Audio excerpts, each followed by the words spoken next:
আমি যেতিয়া খবৰ পাইছিলোঁ বানপানী আমি সকলোৱে গম পাওঁ সেই সময়ত আমি মুখ্যমন্ত্ৰী সাহায্য পুঁজিলৈ 50 লাখ টকা ACAৰ পৰা আমি সাহায্য প্ৰদান কৰিছিলোঁ যাতে মুখ্যমন্ত্ৰী ডাঙৰীয়াই মুখ্যমন্ত্ৰীৰ CM ৰিলিফ ফাণ্ডৰ দ্বাৰা মানুহ সহায় কৰিব পাৰি কিন্তু তাৰ লগতে আমি দেখা পালোঁ যে অসমৰ বিভিন্ন ৰাইজে ইমান সঁহাৰি দিছে আৰু মই আপোনালোকৰ মাধ্যমে অসমবাসী ৰাইজক ধন্যবাদ জনাওঁ যে সকলো স্তৰৰ লোকে যোনে যেনেকৈ পাৰে সহায় কৰি আছে কাম কৰি আছে তাত বস্তু দি আছে কিন্তু আমি যেতিয়া গম পালোঁ যে খোৱা বস্তু বা এই ধৰণৰ যি ডেইলি লাগে তেনেকুৱা বস্তু প্ৰায় মানুহে পাই আছে আৰু চৰকাৰেও দি আছে কিন্তু আমি গম পালোঁ যে মেট্ৰেছ আঁঠুৱা বেড কভাৰ সেই ধৰণৰ বস্তু সামগ্ৰী তাত খুব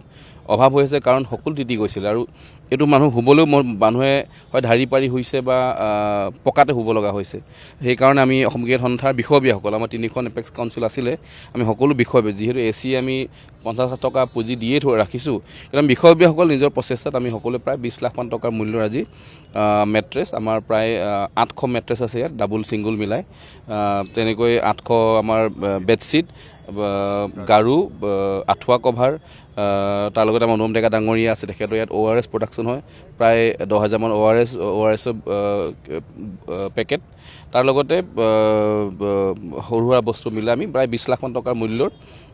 অসম ক্ৰিকেট সন্থাৰ বিষয়ববীয়াসকলৰ জৰিয়তে আজি ইয়াৰ পৰা এই 5খন ট্ৰাক যাব আৰু আমাৰ ৰমেন দত্ত ডাঙৰীয়া আমাৰ উপসভাপতি তেখেত নাজিৰাৰ হয় তেখেত সেই বানবিধ্বস্ত অঞ্চলৰ হয় তেখেতলৈ যোগাযোগ কৰিছোঁ আমি তাৰ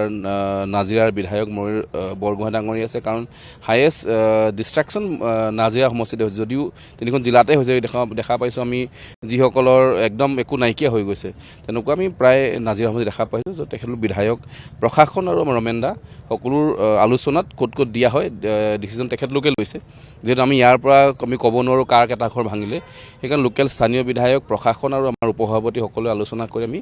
তেখেতলোক গতাই আহিম বস্তুখিনি আমি এই যেদিন সময় লাগে বা 2 দিন সময় লাগিব 2 দিনৰ পাছত আমি যিয়ে ইয়াৰ পৰা পাৰোঁ আমি গৈ নিজৰ হাতেৰে তেখেতক হেণ্ডঅভাৰ কৰি বাকী তেখেতলোক ডিষ্ট্ৰিবিউট কৰিব আমি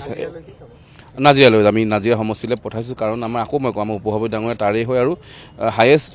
ডিষ্ট্ৰাকশ্যন আমি যি নাজিৰা মই সকলোতে হৈছে মই এইটো কোৱা নাই আমি কাৰণ আমাৰ যিমান আমাৰ সামৰ্থ্য আমি 20 লাখ মান টকাৰ মূল্য পাৰিলোঁ আমি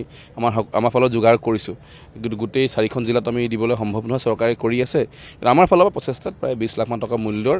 মেট্ৰেছ আঁঠুৱা কভাৰ বেড কভাৰ সেই ধৰণৰ বস্তু যি শুবলৈ ব্যৱহাৰ কৰিব পাৰি আমি ইয়াৰ পৰা পঠাম